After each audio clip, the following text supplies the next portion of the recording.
Muitas das plantas que nos rodeiam, incluindo algumas das que nos são mais familiares, nem sempre existiram no nosso território. Chamadas exóticas, termo com origem no grego e que significa de fora, a maioria mantém-se circunscrita aos locais onde foi introduzida ou coexiste com as espécies nativas de forma sustentável e equilibrada. Estas espécies dão-nos muitos momentos de prazer e deleite, para além de benefícios alimentares e económicos. Mas algumas espécies exóticas reproduzem-se sem intervenção humana direta e de forma demasiado rápida, aproveitando perturbações ambientais, como alterações do uso do solo ou incêndios, para aumentar as suas populações e distribuição. Algumas espécies exóticas, como o eucalipto, assumiram uma importância económica notável. O equilíbrio entre o seu peso na economia e a necessidade de proteger a biodiversidade é hoje objeto de um debate aceso. Outras, como a acácia de albata, a mimosa dos nossos jardins, entraram nos hábitos das populações e conquistaram os seus afetos. O popular Festival da Mimosa teve lugar na cidade portuguesa de Viana do Castelo até 1989, quando o debate sobre a urgência de travar uma das espécies mais agressivamente invasoras ditou o seu fim. Ainda hoje, na Côte d'Azur, as mimosas em flor são pretexto para as atividades de turismo e lazer importantes para as populações e economias locais. Frequentemente oriundas de regiões do globo em que foram forçadas a desenvolver estratégias de reprodução muito agressivas, as plantas invasoras ameaçam os ecossistemas naturais, as espécies autóctones e até a saúde humana, causando grandes prejuízos às economias.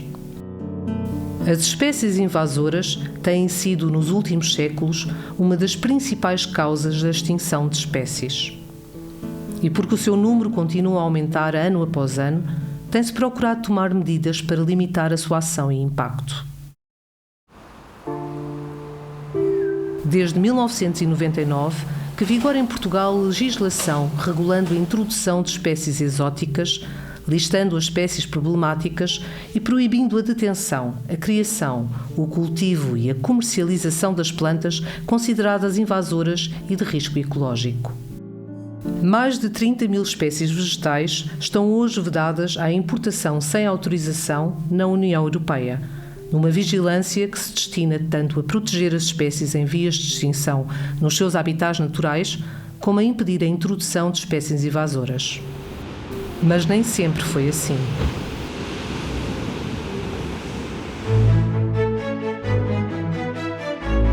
Paris, 1800.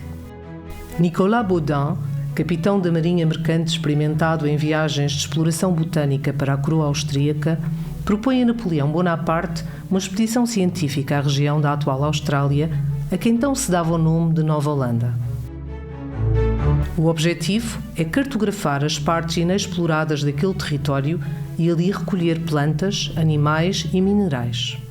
Pelo menos nominalmente, não há intenção de estabelecer colónias ou entrepostos comerciais. No dia 19 de outubro de 1800, o Géographe e o Naturaliste, os dois navios que compõem a expedição, partem do Havre, que deles se despede num ambiente festivo. Para além da tripulação e dos oficiais, a expedição conta com 23 savants, ou estudiosos, entre botânicos, zoólogos, médicos, mineralogistas e astrónomos, acompanhados por 3 ilustradores. Muitos não têm experiência de longas viagens marítimas, nem ideia das suas dificuldades. Após um atraso considerável no Atlântico, as relações entre o comandante e os seus ilustres passageiros, que são em muito maior número do que ele havia desejado, deterioram-se. À chegada à ilha Maurícia, então Ile-de-France, Baudin vê perto de metade dos seus oficiais e estudiosos, incluindo os artistas, abandonar a viagem. Felizmente para a posteridade, 2 dos membros da tripulação, os artilheiros Charles-Alexandre Le Sueur e Nicolas Martin Petit, revelam possuir um talento invulgar e colmatam, talvez com vantagem, a ausência dos artistas desistentes.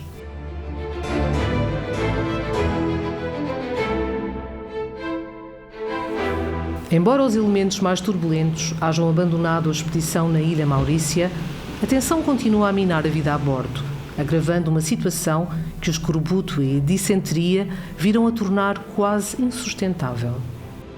As diferenças de desempenho entre o Géographe e o Naturaliste são uma das maiores inquietações de Baudin.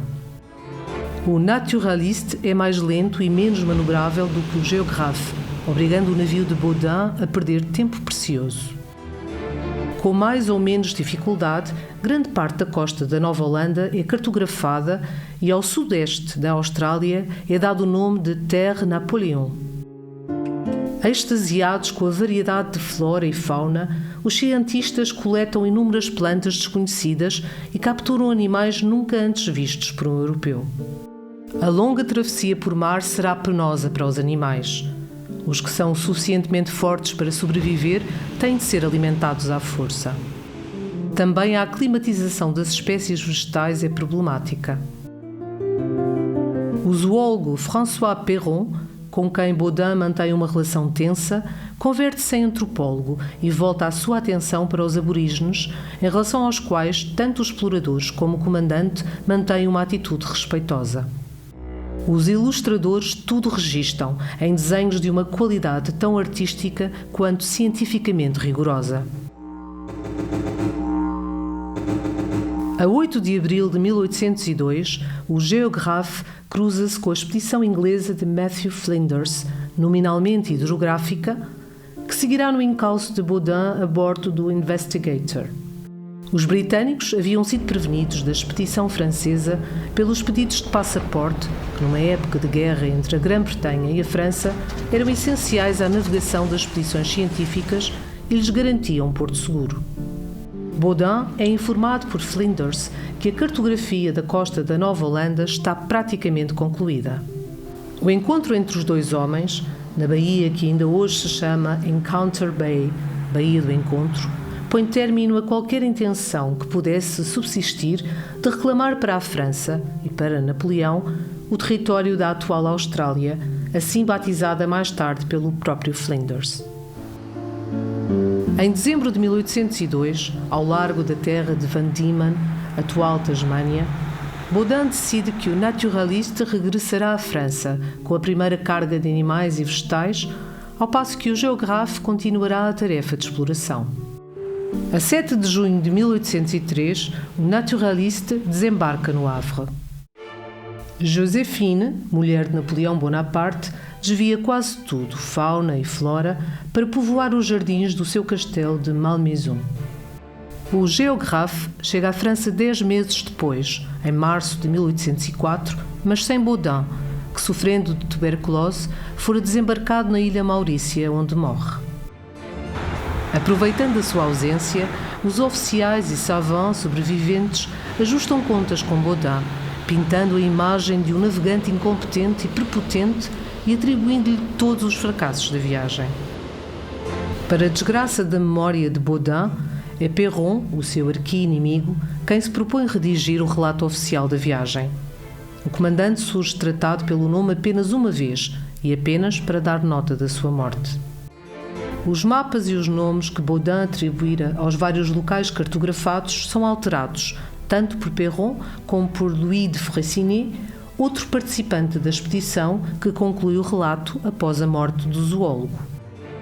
Depois da narrativa difundida pelos detratores do comandante, Napoleão terá dito: Baudin fez bem em ter morrido, ou eu tê-lo-ia enviado ao cadafalso.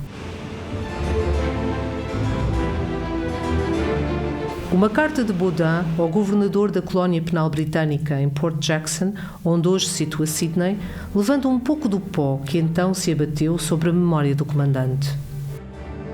A carta é uma resposta a uma missiva do governador King, com quem Baudin desenvolvera uma relação de amizade. King justifica o súbito envio de homens para a Tasmânia para erguer uma bandeira britânica e tomar posse do território, com rumores de que os franceses que ali se encontravam se preparavam para reclamar aquelas terras para a França. Baudin começa por responder em termos oficiosos. Depois, fazendo notar que se dirige já não ao governador, mas a um amigo, escreve: Dans ma façon de No meu penser, modo de pensar, jamais teria podido conceber que houvesse justiça e até lealdade por parte dos europeus em tomarem em nome do seu governo numa terra que veem pela primeira vez, quando esta já é habitada por homens que nem sempre mereceram os títulos de selvagens e antropófagos que lhes são prodigalizados. il s'ensuit donc que non seulement vous avez à vous Não reprocher só une tendes de injustice, vos censurar por uma injustiça, a de terdes tomado as suas terras, mas também por terdes transportado para um solo onde não eram conhecidos os crimes e as doenças dos europeus.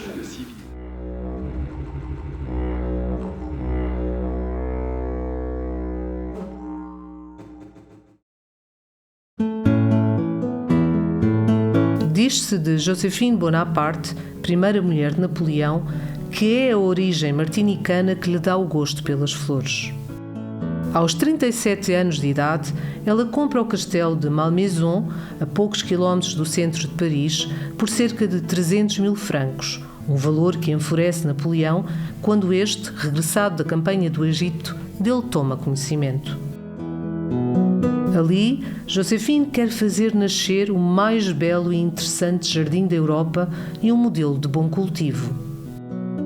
Pretende criar em Malmaison um jardin anglais, um género que se inspira na imitação da natureza e que Napoleão desfavorece em relação ao mais geométrico e ordenado jardin français, que com os seus parterres, topiária e esquemas geométricos revela o controle do homem sobre a natureza. Embora apreciador do lado mais exótico da botânica, o interesse do primeiro cônsul vai sobretudo para as espécies que podem ser utilizadas militarmente, alimentando as tropas ou fornecendo madeira para os navios. Joséphine vai dar largas ao seu gosto pelos animais e plantas exóticas, utilizando sem pejo o apelido sonante para conseguir de pessoas e instituições espécimes que engrandeçam as suas coleções. A presença do famoso botânico e explorador Aimé Bonpland como supervisor dos jardins de Malmaison empresta-lhes credibilidade científica. Graças a ele, desenvolvem-se na propriedade coleções incomparáveis de próteas, de bânxias, de metrocíderos, de acácias e de eucaliptos, ao lado das rosas, dálias e camélias favoritas da imperatriz.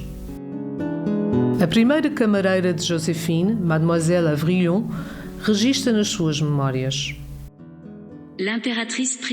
A imperatriz assumiu este novo gosto com tanta vivacidade que foi uma despesa adicional muito considerável. Podemos julgá-lo por um único facto. Eu vi-a pagar 3.000 francos pelo bulbo de uma flor cujo nome não recordo. Mas o gosto pela botânica não foi apenas um capricho. Era um objeto de estudo, e de estudo sério. Ela depressa aprendeu o nome de todas as plantas, o da família em que haviam sido classificadas pelos naturalistas, a sua origem e as suas propriedades.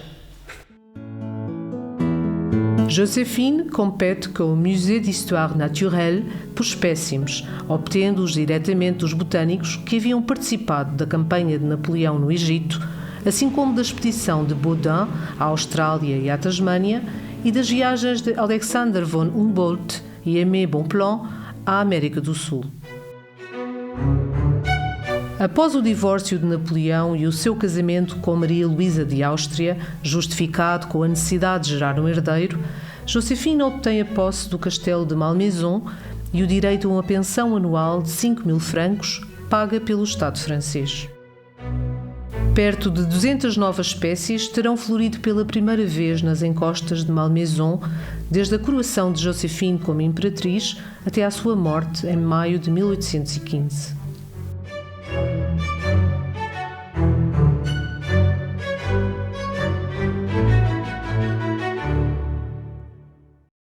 Desde a Antiguidade e até ao século XVI, o século das grandes navegações e do despontar da botânica, os jardins e os jardineiros têm uma vocação essencialmente medicinal e os naturalistas são sobretudo doutores em medicina. No século XVIII, a introdução de espécies para fins decorativos e científicos é já de tal modo importante que a grande urgência consiste na sua classificação. Torna-se essencial um sistema taxonómico que permita a botânicos em todo o mundo comunicar as suas descobertas de uma forma coerente e prática, permitindo aos jardins botânicos, que surgem com cada vez maior vigor, um eficiente intercâmbio de espécies e conhecimento. Embora existam vários métodos com aplicação corrente e com proponentes entusiasmados em finais do século XVIII, é o sistema do sueco Carl von Linné, ou Linneu, que se afigura mais bem equipado para vencer a concorrência.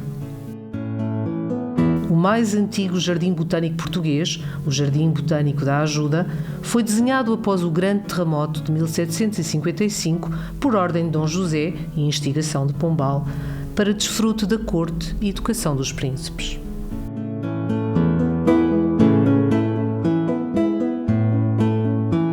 O paduano Domenico ou Domingos Vandelli é responsável pelo jardim no seu período áureo, quando chega a possuir 5.000 espécies, tendo adotado o sistema de Linneu com quem se corresponde. O gosto do barroco pela extravagância está bem presente na Fonte das 40 Bicas, construída durante uma ausência de Vandelli em Coimbra, não fazendo parte do seu plano original. O Jardim Real é ainda um produto do Iluminismo, às portas do século da ciência.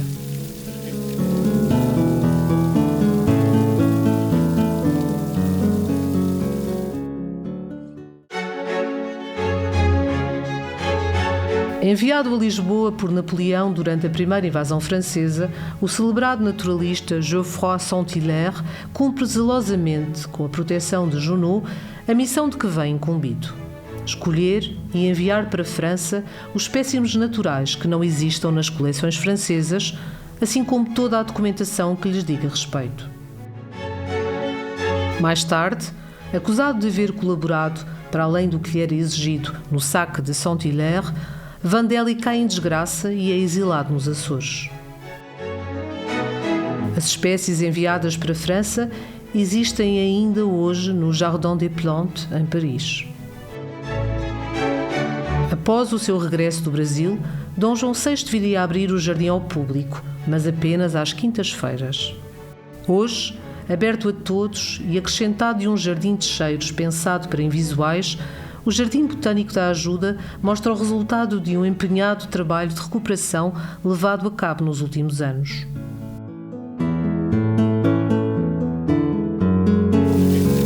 A região da Grande Lisboa, e por extensão a das linhas de Torres, dispõe de um conjunto de jardins de rara qualidade e beleza, todos com um caráter particular. Da Estufa Fria ao Jardim Botânico Tropical, do Jardim Botânico da Faculdade de Ciências aos jardins suspensos do Palácio Nacional de Queluz, do Jardim Zoológico aos esplêndidos parques românticos de Sintra, de cortar o fogo pela sua beleza exótica, todos eles, de uma forma ou de outra, foram tocados pelo frenesi botânico que invadiu a Europa no início do século XIX e que se mantém vivo ainda hoje.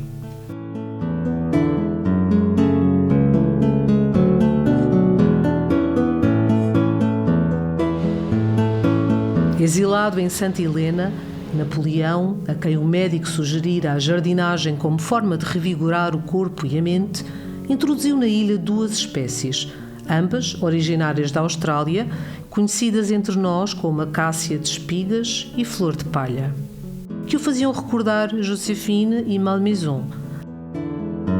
Ambas as espécies permanecem na ilha ainda hoje.